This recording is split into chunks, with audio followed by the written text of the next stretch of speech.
Salutations, daydreamers, stargazers. If you've clicked on this video, that means, baby, you found my spaceship. I am Josephine, your favorite celestial auntie, quiet as it's kept.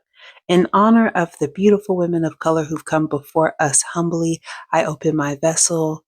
For all my first-time flyers, please kick your shoes off at the threshold, along with any baggage, carry-on luggage, or insecurities you may have brought with you. And if you've been here before, welcome back, and you know where everything goes.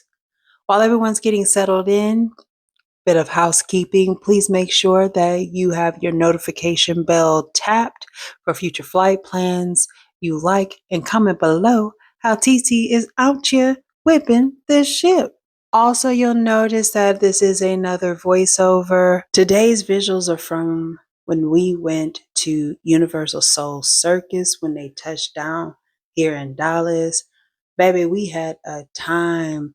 The rents purchased the tickets for us, y'all. So we were front row and center. Please enjoy if you have the opportunity to check the visuals. Now that everyone's settled in, let's catch this flight. If you had a chance to check the itinerary for today, you know where we're headed. We're on our way to the time I accidentally stole a car. Now I know you're wondering, Josephine, how does one steal a car on accident? And to that, I say slick. Slick is how you steal a car on accident. Before we head into our story, I want to introduce some characters that will be pulling up during our flight. First, of course, being Slick per our previous flight. I told you, she was slicker than a can of oil, y'all. I don't know how many times I have to say it, but it is what it is. We're also bringing back my homegirl Diamond. She's in this story time. My homegirl Bubbles, who from the day I met her has been such a unique and dope individual, y'all. One thing I love about her is how her mind works. High key, I think she processes information like I do. And I can just respect a hard work, procrastinating, socially anxious individual that still finds the humor in the day to day. Okay, I just love Bubbles.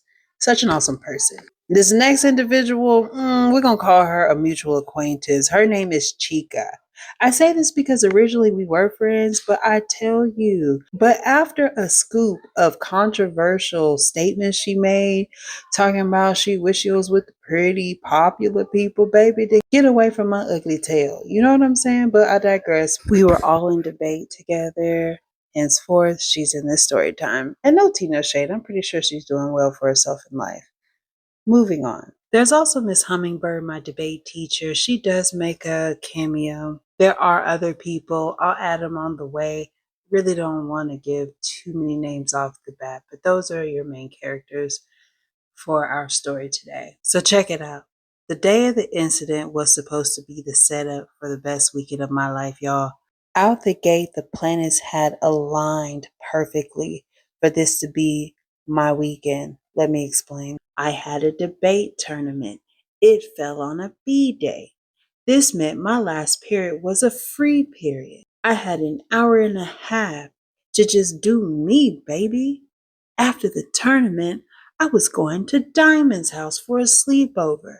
See, where I stayed in the burbs, I'm on the outskirts of town, but baby girl was smack dab in the middle of the action, so I'm ecstatic, y'all. 7th period bell rings to let out, packing up my stuff, and I noticed I got a text message. Because this is definitely an era before there were lax protocols for cell phones. If you pull your phone out and you don't have a cool teacher, they're going to confiscate it and your parents are going to have to pick that mug up. So I duck off into the bathroom down the hallway and I see that my homegirl Slick is texting me. She's like, hey, what's up? What you got going on today? What you doing right now? Hear me out. I know I say Slick. It's slicker than a can of oil because she is. But that's also my girl, y'all. That is my girl. So if she asks me what I got going on and we both have a free period, you should already know we about to link up. On B days, we both had this period off. along with some of our other friends. So it was not uncommon for us to kick it behind the school, go to the thrift store down the way, either chill at the Cece's Pizza. There was a barbecue down there. Like there was something for us to do. So, of course, if we have the time, we're going to kick it.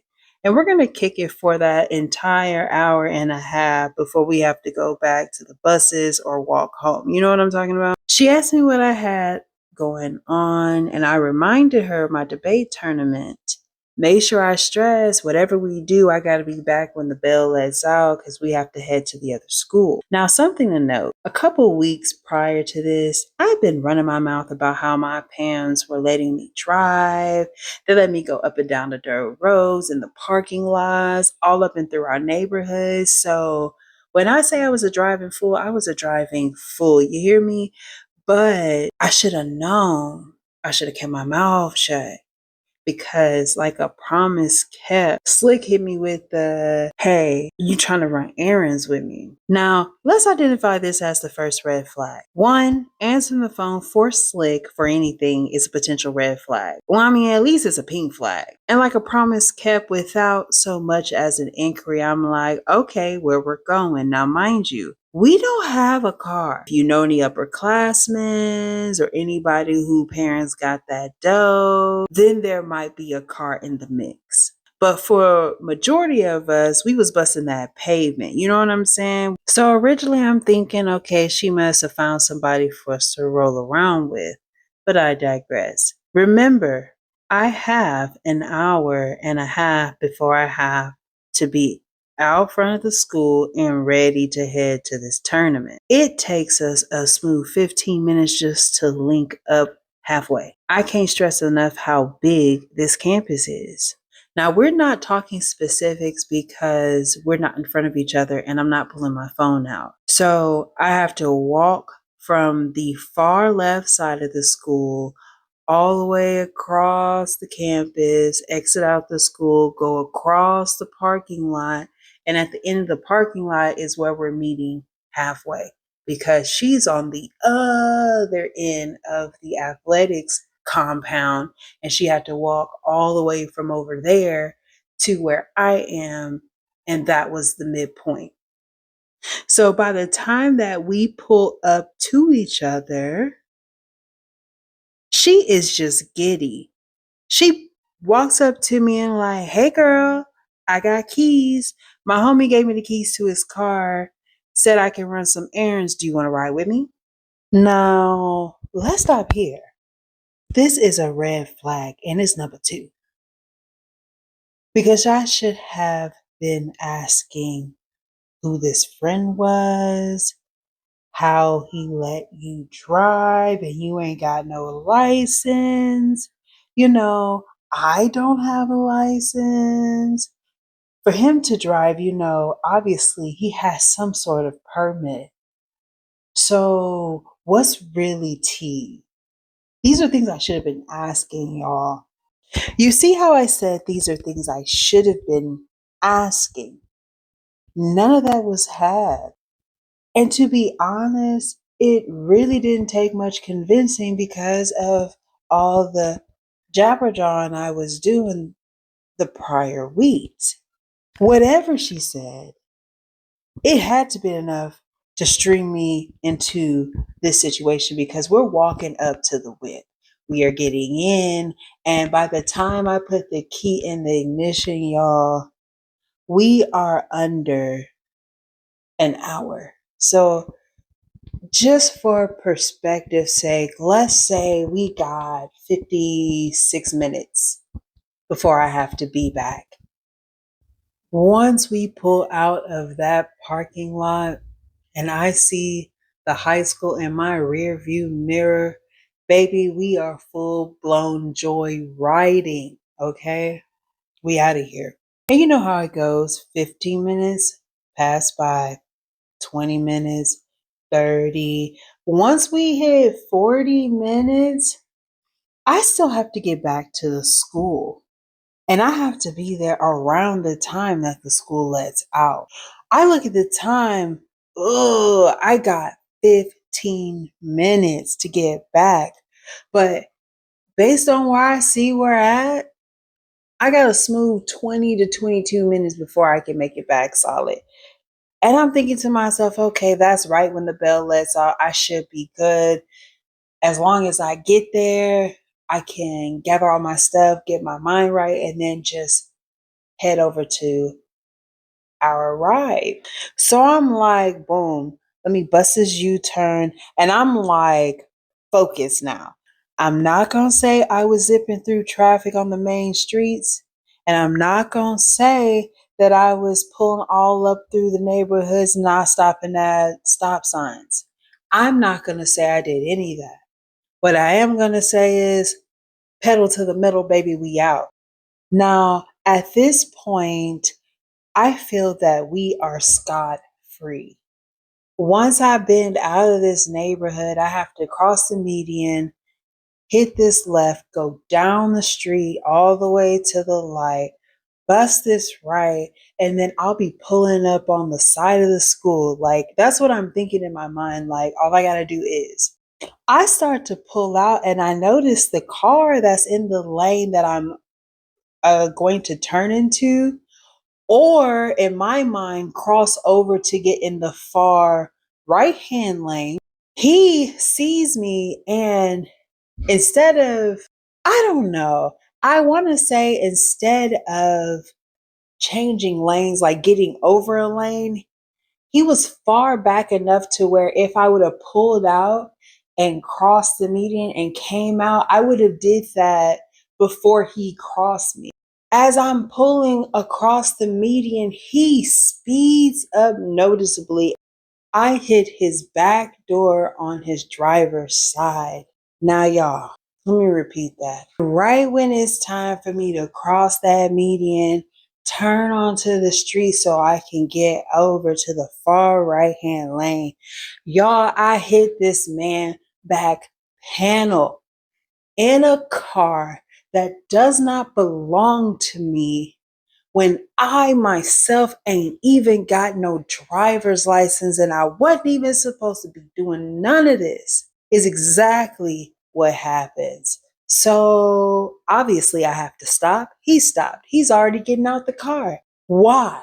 I look over to Slick and she is open mouth cackling, y'all. I cannot make this up. I don't know what exactly she thought was funny, but everything that happened was hilarious. And I'm sitting here like, yo, my life is flashing. I'm like, yo, Slick, what the boink just happened? And you know what she said? Girl, you hit this man's car. A cackle, cackle, cackle, cackle. You see him speed up. A cackle, cackle, cackle. But why did you stop? What you was racing him for? A cackle, cackle, cackle. I swear she was not making the situation any better. Now, don't get me wrong. She was making some valid points. The issue is she's making these super poignant observations when we are getting out the car while I'm walking up to this man. Let's call him Mr. Corolla because I'm pretty sure I bent in the back of his Corolla. While I'm trying to say poker face, I didn't activate my inner debate. I'm 100% a liar right now. I'm lying. While I'm sitting here trying to lie to this man, she in the background, dang, you must have been going fast because look how big this dent is. I don't even think it's a dent. They gonna have to replace all of this. Ooh, dang. Well, you know what? No, they gonna have to replace all of this. Like I'm saying, Slick, can we stop talking maybe? Maybe for a spell, maybe until, I don't know, we get back in the car. And the whole while she's just, what y'all? Open mouth cackling. So by the grace of God, I was able to convince this man poorly, but he let us leave without calling the police. I gave him my math. I told him it was my mama's number. He said he'll be in contact. I told him that I'll let her know that he called. Like, I'm just laying it on thick. I really laid it on thick that I was on the debate team, that I just ran out to go get something before we left out, and I just didn't want to miss my tournament, so I borrowed my. I'm just making up stuff, right? We leave. Now, mind you, he mentions that he's an IT professional. Keep that in mind, right? After he peels off, makes a U-turn, he's going back. I pedal to the metal, gun it down the street. Now I know you're wondering, didn't you just get into an accident because you was speeding and now you're speeding down the street again? Yes. Yes, I am. Because the entire time that I'm talking to this man, Mr. Corolla, Miss Hummingbird, Diamond, Bubbles, and even Chica's behind is blowing me up trying to figure out what's going on and why I'm not there. And this is another thing I want to note. Keep this in mind. Slick is like, hey, I need you to pull back into the parking space that we pulled out of. I'm like, no, Slick, I gotta go. I'm about to pull up to where the bus is. Pause. I'm saying bus, but it was a van. It wasn't that many of us in this debate class, so we would not have gotten a full big old bus. They would have had to order like a short bus. And if I'm not mistaken, Miss Hummingbird let us know we had two options. She reserved a vehicle, and either it was gonna be a short bus or it was gonna be one of them kidnapper vans with the sliding door. Heavens to Bessie, we got the kidnapper van 3000 with the sliding door, because I think I would have just I think one of our tournaments we did pull up on the short bus. I ain't gonna hold you, but this wasn't one of those days, okay? Because like I told you, the stars were aligned for me to have a great day.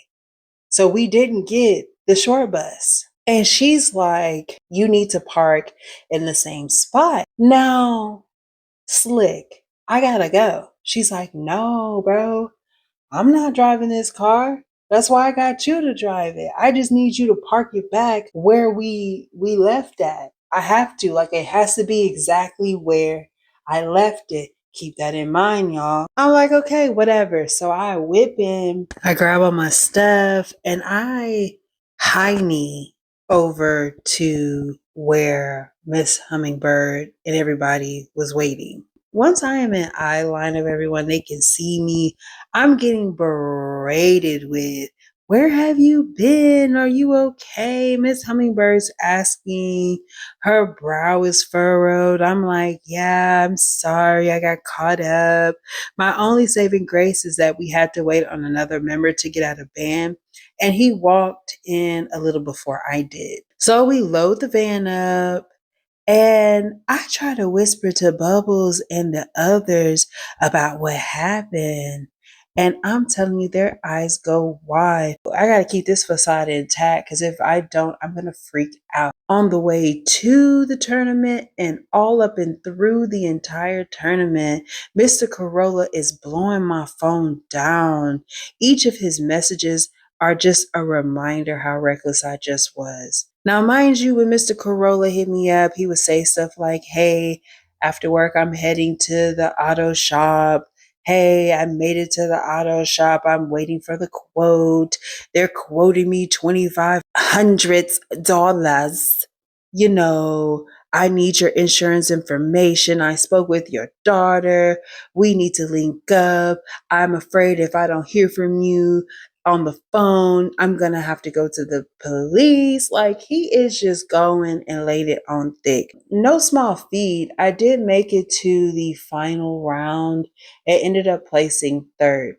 Now, dare I say, Chica, she did place first. It good for her. And like I've told you before, I had no qualms with her. It was just those little moments where she would let us know that we were not her ideal coupling. I don't know. At the end of it all, the tournament, we finally get back. It's late. Diamond's sister, Ruby, pulls up to come get us. We're in the car, and I'm explaining to her what happened, y'all. I'm letting her know from the top of the story to now at this moment what went down. She's like, oh my God, how much does he want? Like, you did what? I can't even be mad if somebody started, and I quote, open mouth cackling when I started telling the story because it was ridiculous. It was absolutely ridiculous. And if I'm not mistaken, Ruby knows Slick. So it's even more funny because it's like, how you let Slick get you caught up in something? Now look at you. She ain't in trouble. You are. Also keep that in mind. But I digress, y'all. Mr. Corolla is done playing games with me. Done. We need to speak now or I'm going to the police. I have him speak to Ruby. She says a whole bunch of stuff that definitely sounds suspicious now that I think about it. It sounded like I was playing on that man's phone. Let me be honest. Now, that was Friday night. All of Saturday, I noticed that the call stopped. After he said he was going to call the police, and I had Ruby on the horn pretending to be my mama. In hindsight, I can definitely see this is problematic for my mom to be asking me these sort of questions. So let me lay out the scene. She's asking things like, is there anything you want to tell me? How's everything going? You didn't check in like you're supposed to. Did anything happen that you want to tell me? You know, if ever you are in harm's way, you can let me know. Like she's just saying all this ominous stuff. And I'm like, nah, mom, I'm cool. I should have known something was up. Fast forward, the next night, we end up going to Ruby's house. Ruby told Miss Viola that she was going to watch us, that we would just stay over there and she would just be our supervision, let us stay up, eat pizza, and open mouth cackle, watch movies, whatever. What she didn't tell Miss Viola that she had plans and she was just going to leave us at her house under air quote strict instruction to not leave the house and don't let nobody in the house. You know what I'm saying? She was like, look, don't mess my house up. Don't burn it down. Like, don't be doing nothing ridiculous. I'm out until tomorrow. So around like 9 p.m., my mom sends me one final text. And it was so ominous. She was like, hey, Pudding Pop, I'm about to go to sleep. Is there anything you want to say to me before tomorrow morning? No, there's nothing at all I want to tell you, mother, at all. I'm trying to rush through this conversation. Anyhow, I'm trying to kick it. Ruby just left. We had just got in contact with some boys. They was trying to get the ride situation together so that, they can pull up on us. I wasn't worried about what my mom was talking about. I would literally deal with that tomorrow. It's the type of energy I was on, right? Fast forward, that night, they don't end up coming. They were like, cool, we waiting on our older cousins and then we'll be on our way. Never came. They never came, which is probably for the best, right? I was sadly mistaken. Why, bright and early the next morning, I hear a knock on the door. We are sprawled out in the front living room. We done made pallets. It's snacks all over the place. We're just big chilling. Knocking happens again, and then we hear our names on the other side of the door. We both shoot up, look at each other like, oh no, what is going on here? Why we open the door to her people, my people, and they all trying to figure out why we in an apartment by ourselves with no supervision. So off the rip, I get in trouble. Even though nothing happened, they quickly concluded that we was trying to be fast, and also they was gonna confiscate them phones and go through the text messages and stuff anyway. So I was caught. They gonna see that little funny looking boy sent his little picture with his little wife beater on, you know what I'm saying, and his little do-rag looking crazy. You're gonna see that I sent some pictures of me looking crazy. Now I'm thinking that this is it. I'm only really getting in trouble for this. I'll be grounded for maybe the weekend, next week. I get blindsided with it. Yeah, go ahead and pack up your stuff. We gotta meet Mr. Corolla at the house. Wreck a scratch? Huh? Who? I'm trying to act dumbfounded. I'm trying to act like I don't know who she talking about. This woman told me that Mr. Corolla was at the house at 8 something in the morning waiting for us to get there. He was moments away from calling the police. Y'all, I was perplexed. Now, mind you, I'm packing up all my stuff. I have my phone in my back pocket. On the way home, they're not checking for my phone just yet. I think they know that I'm trying to get my affairs in order and let everybody know that I'm grounded until eternity, right? This drive home was probably like 7 minutes, if that. We pull up to my house, and like a promise kept, this man is right there in front of my doorstep with a dent up vehicle. I don't know how he figured it out, but he figured it out. Well, to wrap up the plot twist, y'all, this man reverse engineered my number, found my mama's address because my number is attached to an address. He came, pulled up on my mama Saturday evening, gave her a rundown on what happened. And before she came and picked me up the day after, which is now currently, she gave me an outing to tell the truth.